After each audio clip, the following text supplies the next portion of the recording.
Astro సిండికేట్లో మీ personal and business promotions కోసం కింది నెంబర్కు కాంటాక్ట్ చేయండి.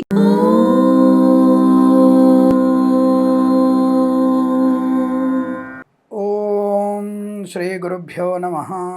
హరి ఓం. వాగర్ధావివ సంపృక్తౌ వాగర్ధ ప్రతిపత్తయే జగతః పితరౌ వందే పార్వతీ పరమేశ్వరౌ. అందరికీ నమస్కారం. జూలై మాస ఫలితాలనేవి తప్పకుండా మీరు గోచార ఫలితాలని 40-50% వరకు మాత్రమే స్వీకరించి జన్మజాతక ఫలితాలని 90% అనువయించుకునే ప్రయత్నం చేయాలి.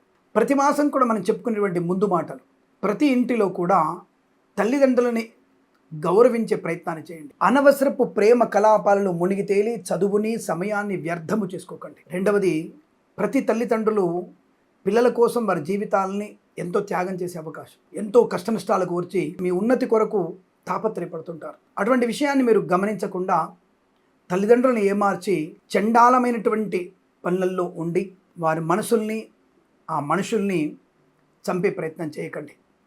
ఈ విషయాన్ని ముందుగా మీరు తెలుసుకోవాల్సిన అవసరం ఎక్కువగా ఉంటుంది. ధనం సంపాదించే విషయంలో లంచాలు పుచ్చుకోవడం ఇవన్నీ కూడా ఎక్కువ చెప్తుంటాను నేను.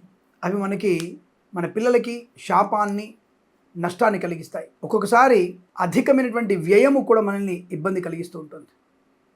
కాబట్టి అవసర నిమిత్తము ఖర్చు, అలాగే అవసర నిమిత్తం మాట, తల్లిదండ్రులతో సఖ్యము మాత్రమే ఉంచుకొని మన జీవన ప్రయాణాన్ని ముందుకు సాగిస్తే అద్భుతాన్ని మనం సృష్టించవచ్చు. కాబట్టి మీరందరూ విషయం తెలుసుకొని ముందడుగు వేస్తారని, జీవితంలో అత్యుత్తమ స్థాయి శుభయోగాలు పొందుకుంటారని కోరుకుంటూ, ప్రతినిత్యం దైవనామస్మరణ, ప్రతినిత్యము దేవాలయ సందర్శన చేసిన వారికి సమస్త శుభయోగాలు ఉంటాయి. ఇందులో సందేహం లేదు. ప్రతిరోజు వెళ్ళాల్సింది మన గుడికి. వారానికి 2 రోజులు 3 రోజులు కాదు, ప్రతి నిత్యము మీ ఆఫీస్కి వెళ్తున్నప్పుడు కానీ ఎటువైపు వెళ్తున్నా సరే తప్పకుండా గుడికి వెళ్ళి దర్శనం చేసుకొని మీ కార్యక్రమానికి వెళ్ళండి.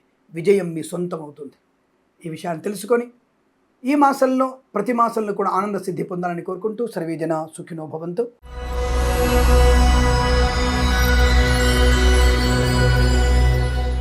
కర్కాటక రాశి వారి ఫలితాలు ఈ విధంగా ఉన్నాయి. మొదటి వారం, 3వ వారం అద్భుతమైనటువంటి ఆనంద యుగాలు. 2వ వారంలో సామాన్య ఫలితాలు, 4వ వారంలో పూర్తి నెగిటివ్ ఫలితాలు ఉన్నాయి.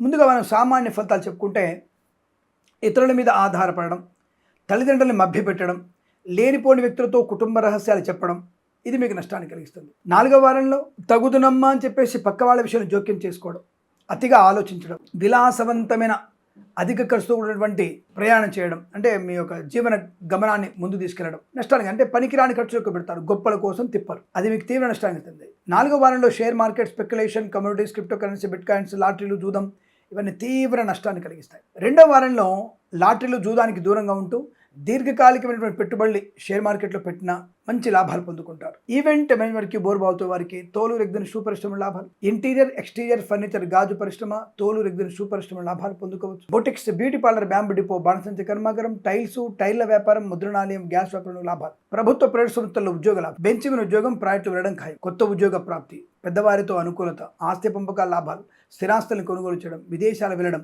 విదేశాలకు కూడా గ్రీన్ కార్డ్ పియాలని పొందుకోవడం, లేదా అనుకూలవంతమైన వీసా సౌలభ్యాన్ని పొందుకోవడం, వీసా ఎక్స్టెన్షన్ పొందుకునే అవకాశం, మంచి ఉద్యోగ లాభం, అనుకున్నటువంటి ఉద్యోగ ప్రాప్తి పొందుకోవడం, మంచి వ్యక్తులతో పరిచయం, కొత్త వ్యాపార ప్రారంభం, ధనకనక వస్తువాన్ని ప్రాప్తి ఉంటుంది. ఖర్చులు నియంత్రించే ప్రయత్నాన్ని మాత్రం తప్పకుండా మీరు 4వ వారంలో చేయాలి, లేదా ఇబ్బందులు పడే అవకాశాలు ఎక్కువ ఉంటాయి. ప్రభుత్వ ప్రైవేట్ సంస్థలో ఉద్యోగ లాభం ఉంటుంది. ఎందుకంటే 1, 3 వారాల్లో మీకు అత్యుత్తమ శుభయోగాలే కాబట్టి ఆ వారంలో వృత్తి, ఉద్యోగ లాభాలు, ప్రమోషన్, ఇంక్రిమెంట్, అనుకున్న చోటికి బదిలీలు పొందుకోవచ్చు. 2వ వారంలో కాస్త నిదానిస్తే, పెద్దల మాట వింటే ప్రయోజనం, లేదా నష్టాన్ని పొందుకు. 4వ వారంలో మాత్రం చాలా జాగ్రత్తగా ఉండాలి. జన్మజాతకాన్ని పరిశీలింపజేసుకునేటువంటి ప్రయత్నాన్ని కూడా చేయాలి. వస్తువులు పోగొట్టుకోవడం లాంటివి కలుగుతుంది, జాగ్రత్త. 1, 2, 3 వారంలో గృహయోగము, ధనలాభము, ఐశ్వర్యము, ఆనంద యోగము, రుణ విమోచనం, రోగనాశనాన్ని పొందుకోవచ్చు. శత్రుబాధ విముక్తులు అవ్వచ్చు. సినిమా రంగంలో అభివృద్ధి, రాజకీయ రంగంలో లాభాలు, కళాకారుల, క్రీడాకులకు అభివృద్ధి పొందుకునే అవకాశం. వేద పండితులు, పురోహితులు, బ్రాహ్మణత్వం, కులవృత్తుల వారికి, వైద్యులకి, వైద్య బృందాల వారికి, న్యాయవాదులకి, ఎల్ఐసి, మెడికల్, గృహ నిర్మాణ జంటలు కూడా అనుకూలవంతమైన శుభయోగాల పరంపర. ధనకనక వస్తువాన్ని ప్రాప్తి పొందుకోవచ్చు. ఆశించినటువంటి శుభయోగాలు ముఖ్యంగా ఉద్యోగస్తులకి ఒక సంస్థ నుంచి మరో సంస్థగా మారడానికి కానీ, లేదా అనుకున్న చోటు ఉద్యోగంలో బదిలీల కోసం ప్రయత్నం కానీ తప్పకుండా మీకు అనుకూలంగా ఉంటుంది. ఆనందాది యోగాలు, ప్రయాణ లాభం, తీర్థయాత్ర సేవన, విదేశాలకు కూడా మంచి యాత్రా యోగాలు పొందుకునే అవకాశాలు, ప్రతి చోట గౌరవం, ఆనందాన్ని పొందుకోవచ్చు. అనుకుని సాధించేటువంటి అవకాశాలు బలంగా ఉన్నాయి. ఈ మాసం ప్రతి మాసం కూడా అదృష్ట యోగాది శుభ పరంపరాభివృద్ధి పొందాలని కోరుకుంటూ సర్వేజన సుఖినో భవంతు.